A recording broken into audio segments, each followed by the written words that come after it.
Next up on KSL Outdoors. On the drop, on the way down. There's a double. We follow a group of buddies for their annual winter trip to Lake Powell. Walleye! Walleye! We'll target walleye and stripers and show you how to catch them. Lake Powell in the winter and nobody's here. I'm Adam Eakle and let's go fishing.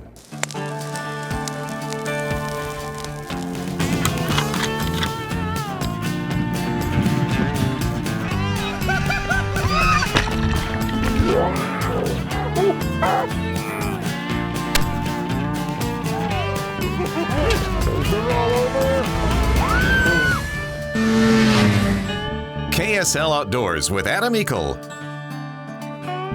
is brought to you by your local Ford stores. Welcome to KSL Outdoors and welcome to beautiful Lake Powell in the winter. Yeah, I know a lot of people come down here in the spring, the summer, and maybe the early fall, but this is some of the most spectacular time to come down here. No one is here. The weather's actually beautiful, and we got a big crew on hand. We're gonna go chase some fish.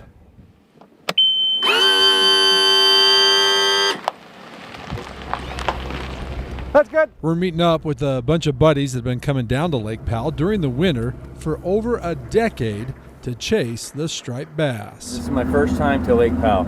And you call yourself a sportsman. Yeah. but now that I know there's ducks here, I might be back more often. Right? Let's go get some fish, huh? Let's go get them. All right.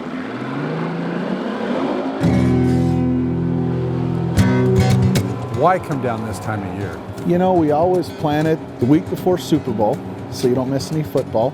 The striper fishing, we've caught as many as, 300 and as many as close to 600 in the best years. Marking lots of fish here. And we picked up a lot of walleye right here too. It's a fun getaway in January. Weather's crummy in Salt Lake this particular year. 18 inches of snow in the mountains and passes on our way down here, and had to shovel and snowblow before we all came. But it's a fun time to get away. Leave it to the young punk.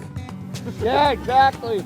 Stinking down. The temperatures range. It'll get down to close to freezing at night. Yesterday we had our shirts off. It was probably mid 40s, no wind, and the sun was gorgeous. Today was a little more overcast, so it was a little more chilly just because the sun didn't come out and cooperate. But water temps 48, so fishing's can be active. We haven't in a day and a half of fish in our boat, we've caught 125 stripers. Yep, there you go. There's one. I got your other rod. Finally a fish. Striper! Long and skinny. Boy, they are not very healthy right here. So the unfortunate thing right now is a lot of these fish, Wayne says, are going to be skinny. That's going to be tough to get a good fillet off of that. We're going to try, but it's not very healthy. There's a year class under this. It's smaller, but they're fatter. They're a little more aggressive. These guys are struggling right now. So if anything, when you do catch these, if the fillet's no good, obviously you don't need to eat it, and you can definitely put these back in the water. It's legal to put them back in the water. In fact, you can use the flesh of a striper for bait if you want to. You can kind of look here on the back. You can really see his backbone. He just has no shoulders right in here. He's really, really skinny razorback. He just not finding the forage. All right, buddy. Usually this time of year is two different methods looking for the stripers. We'll do a jigging spoon of some sort, jigging them deep, bouncing it right off the bottom, getting aggressive fish, or we'll fish a typical anchovy, couple different kinds of jig heads. There's a fish. It's a catfish. It's a cat. I don't care. He'll take it. Good striper. Here, I'm gonna grab him for you. He's got his guts on. That's the guy that didn't catch me. Yeah, Jeff's got one now. He's got two today. Hey, right on! It's for striper. That's a healthy one. Is it? Yeah. That's a good one. Nice. A little healthier, huh? Yeah, I'm excited. Cool. It barely hit the bottom. Did you? Yeah. Right on the bottom. As soon as it hit the bottom. Next up, Is that on bait? Spoon. Or Boom, huh? We'll dive deeper into techniques, location, gear, and bait to use when chasing stripers and even walleye. But first, let's test your knowledge of the lake in this week's Climate Quiz question. 38 years ago, back in July 1980, Lake Powell reached full pull at an elevation of 3,700 feet above sea level. Water managers say the lake will never again reach this level, mostly due to drought and water consumption by those who rely on the Colorado River for water. Lake Powell this year is low. The lake sits at an elevation of 3,576. That's down 43 feet from last year at this exact same time. But the good news is the current snowpack that will supply Lake Powell with water this year is sitting at 105%. Let it snow, let it snow. Our climate quiz question is, at what level must Lake Powell rise to allow boaters to utilize the Castle Rock Cut? Now, once you know this elevation, log on to our KSL Outdoors Facebook page. Give us the correct answer. We'll then randomly select and announce a winner on our page the following week. The winner, set to walk away with a Climate Static V sleeping pad. KSL Outdoors, powered by Ford. Be right back, fishing at Lake Powell. KSL Outdoors is also brought to you by Smith & Edwards, Fish Tech Outfitters, Utah State Parks, Burt Brothers, Climate, King's Camo, and Camp Chef.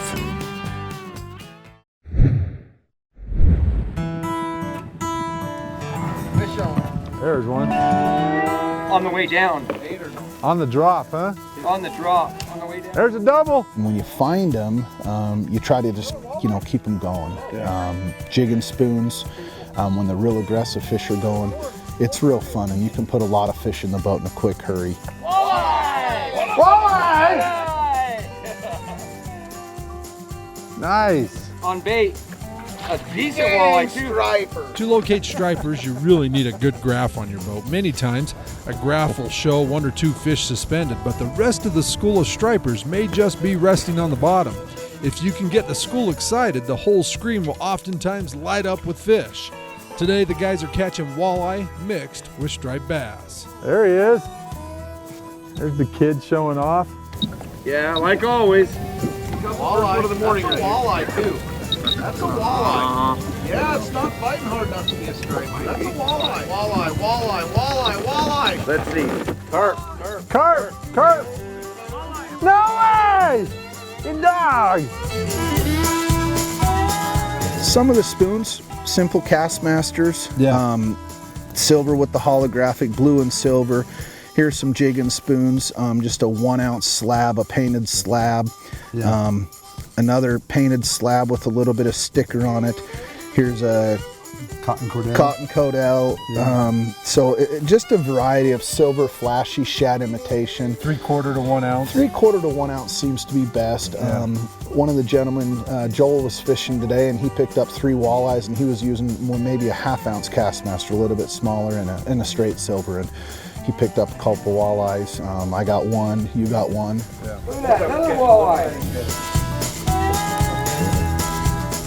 Jones down to 1 hook on a treble hook, that's the secret.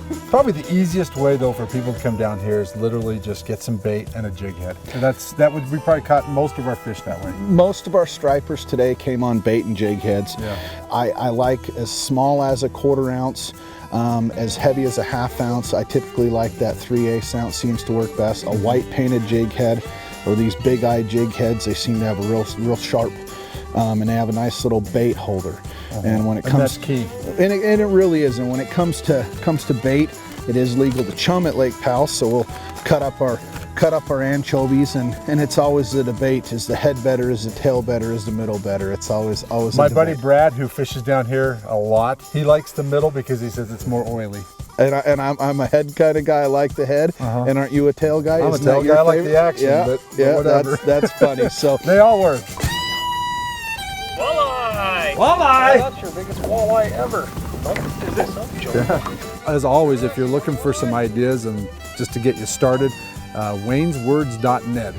Wayne Gustavusson is a biologist here on the lake. He knows it very well. He has a bunch of people, and there's a lot of great people on the website who are willing to help people out. A lot of information you can gather to come down here. A lot of information. Log in, ask your questions. Even if you're just coming down for a houseboat trip this summer and you're going to take the kids out a couple days, couple mornings, couple evenings, log on there, ask a couple questions. There's really good guys on there that are willing to help you out. Again, it's wayneswords.net.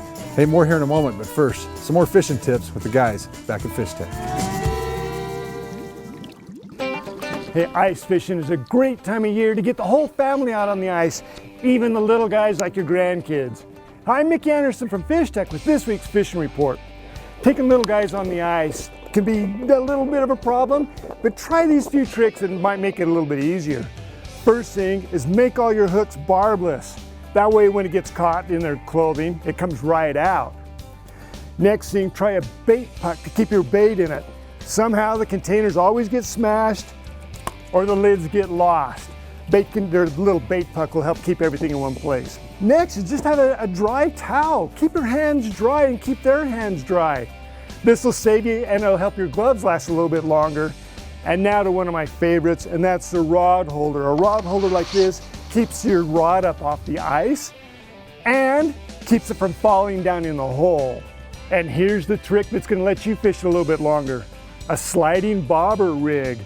Put a stopper on your line at the depth that you want. The bobber will slip down and stop to that same depth every time, and the kids can reel and jig and do whatever they want, and you can always get right back to the same depth. Hey, for these tips and a whole lot more, come on down to Fish Tech, we'll help you out. Now for tonight's fishing line.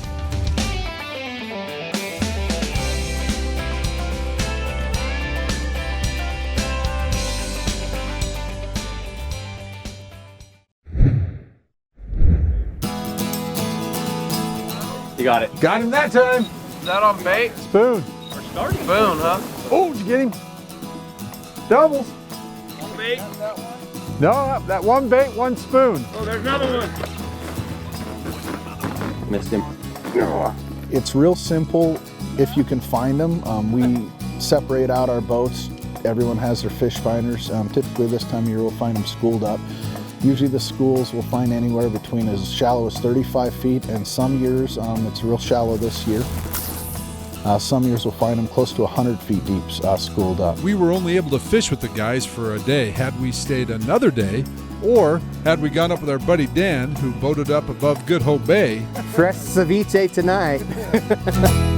we would have loaded the boat like they did. After a while, we decided to run up north past Good Hope up into Tickaboo, and right as we were pulling in, the screen just blacked out with fish, and we dropped in, and I mean, we were doubled, tripled, quadded. I think there's times where we had a couple of us with two on at once. How many fish are in the cooler?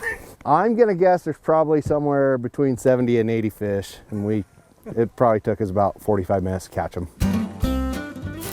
There's a fish. Lake Powell's kind of addicting. It's, you know, Little largemouth. you've got stripers, you've got smallmouth, largemouth, walleye. You never know what is gonna be on the other end of that line. Thanks, buddy.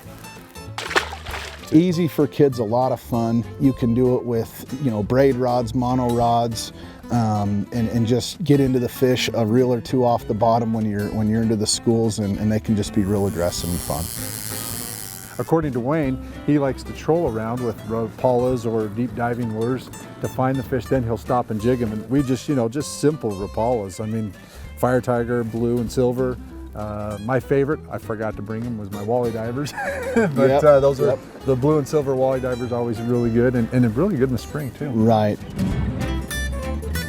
This time of year, looking for them in the bays, targeting that 15 to 40 feet of water, and get those, shad wrap type deep diving lures that are going down, 6 to 15 feet. We've done really well on that. I think we got a fish on. To find the fish, and then we'll simply jig on them or bait fish them with anchovies. Striper. Oh, it's a healthy one too. Fairly healthy. Yeah, he's not bad. Sweet. Striper in the back of Hanson's. In 4 days, these guys boated over 300 stripers. So get down and experience Lake Powell in the winter. It's right where we caught the striper. Is it? Yep, trolling. Time now for tonight's Utah Field Guide. Located below Glen Canyon Dam is one of the West's greatest fly fishing destinations. Lee's Ferry on the Colorado River is a tailwater fishery of unparalleled quality and beauty. Got it. A fisherman's paradise, Lee's Ferry boasts more than 20,000 wild trout per mile. This tailwater is crystal clear and a constant 47 degrees, providing anglers with an exceptional fishing opportunity 365 days a year. The river here is successfully managed as a trophy fishery by the Arizona Game and Fish. Pitchers never grasp the beauty of this place. Red sandstone cliffs tower 1,000 feet above your head, and every once in a while you have to stop fishing, look up, and marvel at the scenery. There are a few guide services in the area that provide both guided and unguided fishing trips. One of our favorites is Lee's Ferry Anglers, located a few miles south of Lee's Ferry at Marble Canyon. The guides here are very knowledgeable and can outfit you for a day on the river, or they can haul you and your gear upriver so you can float, camp, and enjoy the fishing and scenery at your own pace. For more information on Lee's Ferry, check out our outdoors page at ksltv.com. Well, we were pretty lucky today because the weather was a little cooler. Yesterday it was warmer. These guys over here had their shirts off. Right? That's scary.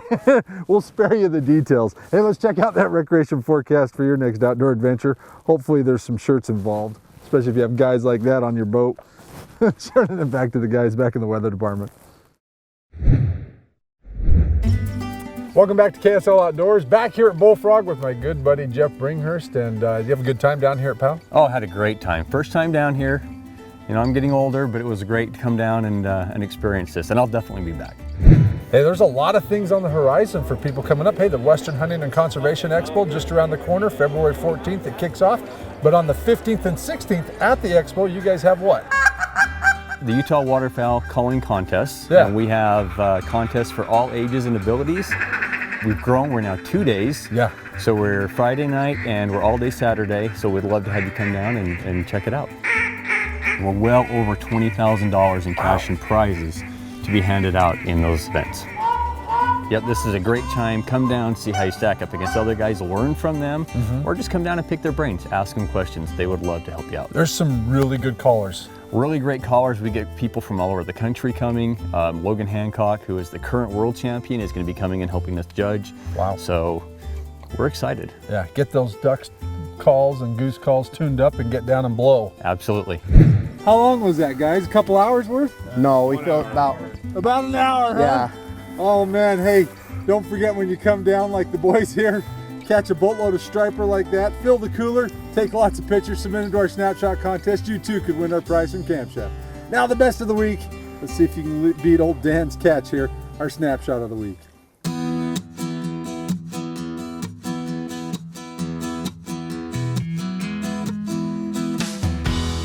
We kick it off with a kid's first hunt. Field Stewart got to go on his first pheasant hunt out at Wasatch Wing and Clay. The hunt was organized by Pheasants Forever. Field got to watch the dogs work, point, and even shoot his first ever bird. Field wanted to thank all the guys who brought their great dogs and helped him be successful on his first hunt. Russell was finally able to get out with his brother Rich. About an hour into the fishing, Rich hooked up with this great-looking tiger trout, his first. Russell says he learned a lot about the outdoors and hunting from his brother, and it was amazing to be able to help him catch something he'd never caught before. It was nice to return the favor. Mike and his buddies, including Ben Allen, the Perch King, had an amazing day at Starvation a few weeks back. In all, they iced 80 jumbo perch in 50 feet of water on spoons, tungsten jigs, and drop shot rigs, all tipped with eyeballs. Mike says the perch at Starvation might be making a comeback. Some people were happy about catching doubles, but these guys were ecstatic about hooking up on a triple. Buddies Kyle, Dexter, and Zach went up to the Berry and had another great experience. Just when they were going to leave, Kyle latched into this 23-inch, 4-pound cutthroat. Great memories with friends at their favorite reservoir. But our winner tonight moved to Utah a few years back, putting his family closer to two of their favorite places. Randy Moon moved to Price from Colorado. Randy says his family loves Moab and Lake Powell, and now they are just a few hours away. On this day, he and his family had spent the day riding ATVs down near Moab, and Randy pulled over for one last snapshot of the trip and captured the colors of this rainbow over this old building. A cool shot, Randy, worthy of our cool prize, as your family just won our Snapshot of the Week. Remember, submit your pictures or video plus an explanation of your latest outdoor adventures online at ksltv.com. The winner each week wins a Camp Chef Versatop grill and griddle. Small in size, large in cooking capacity, perfect for those on the go. Plus, the winner is also entered into our Ford Trucks quarterly Facebook giveaway for a Camp Chef pellet grill. From the backcountry to your back patio, Camp Chef, the way to cook outdoors. Hey, no, Dano ran up north and just slayed them. He did. He just came back and ran into us. Had a whole cooler full. Fish tacos for days. I think we know where we're going tomorrow. I think my boat, or the Lund I'm going to be operating tomorrow, is going to be heading to Tickaboo tomorrow, up into Good Hope Bay. Nice. Well, hopefully Shane's that's the best part. You come down with this many people, you always have somebody in the crew that likes to cook, and luckily Shane's our man. Yep, Shane missed out on the evening fishing. He's up cooking pork steaks tonight for dinner. Nice. Good times. There's a fish. Well, thanks guys for coming out. Thanks for the invite again. That was a lot of fun. You bet. Lots of fish. We gotta go fillet some fish now. We have to go fillet some fish. Look at the time. Hey, I'm Adam Eakle, KSL Outdoors, reminding you out with your family, your friends. Make some memories like a trip down to Powell in January outdoors. We'll see you next weekend. Good night.